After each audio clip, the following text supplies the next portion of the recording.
Сайн байцгаана уу? Номын ертөнц клубын дэд ахлагч ийм Бат дөрж байна. Манай өнөөдрийн байгаль технологийн тухай 50 номын подкастт Эрдэмийн үтсийн сургуулийн 12 ангийн сурагч төгс очрол ирсэн байна. Сайн байна. Сайн байна уу?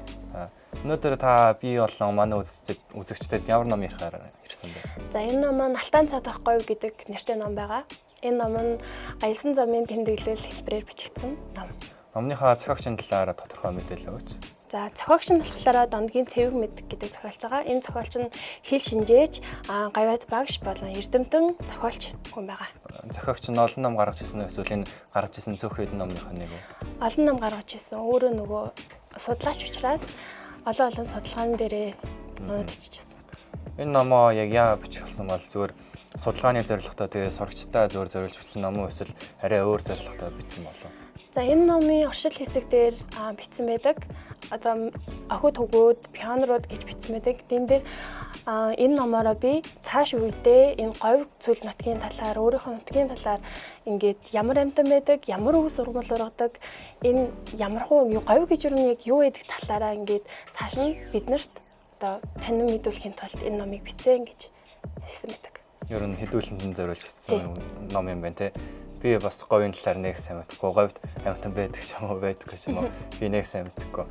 Тэгээд ер нь би бас уншихад буруудахгүй юм байна. Энэ номны талаар юу гардаг вэ? За энэ номон дээр болохоор одоо зохиогч өөрөө одоо энэ судалгаа хийгээд аялсан говь цөл нутгаар Алтан цаад ахгүй гэдэг газараар аялсан тухайга бичсэн. Өдрийн тэмдэглэлээсээ хураангуул авч аялсан замын аян замын тэмдэглэл хэлбэрээр бичсэн. Энэ дээр говьд ямар амьтад байдаг, тэр амьтдын аж ахуй, амьдрах одоо орчны талаар болон өв сургамал говьд маш олон эмийн болон ховор өмлүүд ургадаг. Энэ өв сургуулиуд нь яг ямар байдгийг тэр талаараа бас дээрээс нь тэнд байдаг уул усны тухай, гол горхины тухай гээд маш олон зүйлийг ингээд багтаасан. Яг ингээд аялж явах хугацаанд одоо нэг үргэлжлэсэн үгээр бичсэн зохиол. Тэгэхээр ингээд үйл явдал нь ингээ өдрөөр ингээ явдаг гэсэн үг.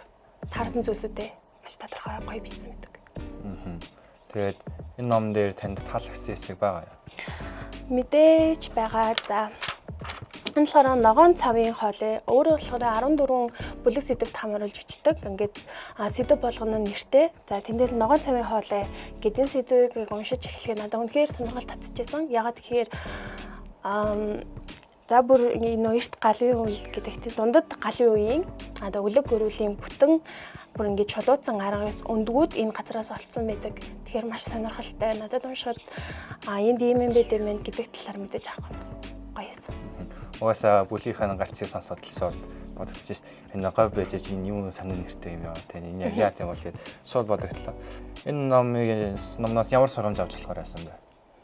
Мэдээж ном болгоно нэг уншсан дараа сургамж авдаг. Энэ номон дээр биднэрт зохиогч ч гэсэндээ яг юуг ингэж хүргэж байгаа вэ гэдгийг бас бодолцоод үзэхээр говь хангай газартай харьцуулахад говь бас маш бага байдаг. Ургамал тэр чигээрээ бас урахнаас ховор байдаг. Тэгэхээр бид нар хойч үеийн бид нар одоо байгаль дэлхийгээ хайрлаж говь гэдэг зүйлийг танин мэдээж говийн хордоод байгаа тэр амьтдыг яаж асарч хайрлах, тэр тусмаа тэдний ингээд өсөж үржих тал дээр нь бас маш их анхаарал хандуулах хэрэгтэй гэдгийг бас ойлгож авсан. Зохиолч маань ямар зорилготой тэр говьор аялсан бол зөвхөн судалгааны зорилготой аялсан уу бас өөр ямар нэгэн зорилго байсан уу? Бас дээрс нь аялал нь хэдэн хоног үргэлжилсэн бол тэр талаараа бичсэн байсан уу? Судалгааны зорилгоор аялсан. За энэ болохоор нөгөө нэг бусад улс орнуудын ингээ говь цөл нутгийн амьтдаа ингээд харьцуулга хийхин тулд аялсан. Тэгээд яг сансандаа хүртэл сайн ингэж судалж чадаагүй ч гэсэндээ мэдээж тодорхой хэмжээнд тэр говийн амьтдыг, тэр говийн ургамлыг, тэр говийн газар усны ингээд үр мүц тогтцыг нь маш сайн судалж чадсан. Тэгэхээр судалгааны зорилготой явсан манай зохиолч маань шинжээч. Тэгэхээр бас дээрс ном дээрээ тухайн ургамал, тухайн амьтнаа бүрэн судалсан тухайгаа бичсэн болоо. Тэгээд судалгаагаа ер нь жирэтл бичсэн байгаа л эсвэл зөвөр л яг аяллахын тухай бичсэн байгаа юу? Эсвэл аль алийг хослуулаад бичсэн байгаа юу? Энэ ном нь болохоор яг биднэрт зориулж бичсэн учраас ямар нэгэн судалгааныхаа ингээд тодорхой зүйлсүүдийг бичээгүй. Яг ингээд хүн уншихад ингээд сонирхол татгаар бичсэн. Одоо жишээ нь амтан байвал тэр амтан яг яадаг амтын тэр амтны одоо амьдрал аж ахуйн ямар нэгэн сонирхол татах үцаар бичсэн. Тэг ямар нэгэн яг судалгааныхаа өгнүүдийг болол нэг оруулаагүй. Энэ номыг яг та ямар насны хүмүүст санал болгох вэ? За энийг бага насных одоо өсвөр насны хүүхдүүдээс дэше бүх хүмүүс уншиж чаднаа л бүгд унших ёстой гэж бүр ингээд хэлбэр байгаа. Бид нэр ингээд говь нутгийн ингээд хүмүүс л гэхээс шиг ингээ хангаач хүмүүс л энэ Улаанбаатар төрсэн хүмүүс говийн талаар төдийлөн их ойлголтгүй байдгийн мэн гэдгийг энэ номыг уншсанараа мэдээж авсан. Би өөрөө аялах маш дуртай хэрнээ говийн талаар юусэн мэдж байгаагүй, говьд ямар амтан байдаг талаар юусэн сонсож байгаагүй. Тэгэхээр бүх хүмүүс өсвөр насныхаа тийшээ бүх хүмүүс энэ номыг уншаасай гэж би хэлж байна. Би бас унших хэрэгтэй юм байна. Говьд сая яг амтан байдаг гэхээр нь бас баг зэрэгээр л хийх амтан байсан байна. Тэр нь ном дээр гарсан нь. Мэдээж зөндөө олон амтад байгаа шүү дээ. Одоо ингээд хар сүлд, зэрлэг тэмээ, аргал угал, зянгэр гэд. Эндээс бүр ингээд хичнээн олон бидний ингээд сонсож байгаагүй ингээд гайхмаар олон амтад байдаг. Энэ амтдыг бид зөвхөн говьд л харж болно. Жишээ нь зэрлэг тэмээг бид нар говьд л харж болдог шиг говьд л харж болох амьтдууд ингээ хангаа газрын амьтнаас тис ялгаатай очиод нүдэрээ үзэх хүслийг маш их төрүүлдэг. Бас дээрэс нь хоёр бүхтэй тийм ээ зөвхөн Монголд гэдэг бас тэр шигээр зөвхөн Монгол гэдэг амтан байсан уу? Мэдээж зөвхөн Монголд л байдаг амтан байгаа. Одоо бидний хамгийн сайн ярддаг, бидний хамгийн хайрлын хамгаалыг гэж ярддаг Мазалай говьд амьдардаг. Мазалай амтан бол Мазалай бол зөвхөн говьд Монголд амьдардаг. Амьтдаас гадна бас сая ургамлыг ярьсан байсан. Тэгээд бас зөндөө ургамал байгаа бидээ тийм ээ. Мэдээж зөндөө олон ургамал одоо бидний одоо би бичээд авсан л да Улааншар бутарган, Баглуур, Хүмүүл, Таан, Хойш ирэн одоо Туулайн, Хазаар, Өрөмдөс, Хэлгам гэдэг бидний ерөөсөө ингээд сонсож байгаагүй нэр томьёотой иймэрхүү ургамлууд ордог. Энэ ургамлын талаар ингээд цаашаа судалж үзэх эсвэл өөрийн нүдээр харахаас нааш бид нар энэ яг ямар ургамал яадаг гэж ургамлыг мэдчих чадахгүй. Тэгэхээр энийг уншсанараа бас тэр ургамлуудыг бид нар бас судалж шинжилж үзэж бас болох юм байна гэж бодож байгаа.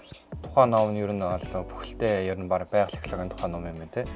Тэгээд яг үзэгчтэй зориулж хэлэх тийм байгаль экологийн тухай хэсэг эсвэл энэ номыг яг яагаад уншаасаа гэж хүсэж ингээд хэлэх үзэгчтэй хэлэх үг байна уу? Энэ ном маань өөрөө тэр чигээрээ говийн тухай бичсэн ном. Бид нэр говийн тухай төдийлөн мэдлэг дутмаг байдаг. Тэгэхээр та бүхэн бүгдээрээ яг Монгол орныхоо одоо говь цөл нутгийг ямар ургамал ургадаг, говь цөл нутаг яг ямар байдаг талаар үнэхээр мэдхийг хүсдэг. Эсвэл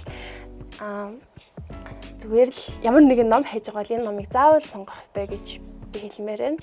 Таныг ердөөсөө уйд авахгүй бүх бүлгүүд нь хоорондоо хавцалтай уялдаатай. Тэгээд унших болгонд цаашаа явах бол гэсэн ингээд бодлыг төрүүлж идэг учраас уйд авахгүй гэрийн номыг тусгана гэж хэлнэ. Манай байгаль экологийн сонгосон 50 ном дундаас заавал энэ номыг сонгож уншихаар болов.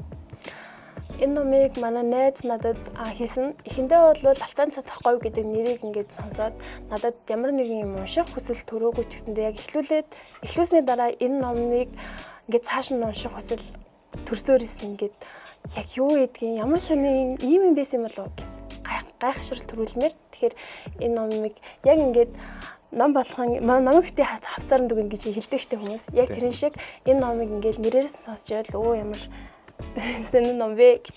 Тэгээ уншсан чи яг говь гэдэг талаар говийн ингээд гайхамшигыг маш сайн мэдэж авсан.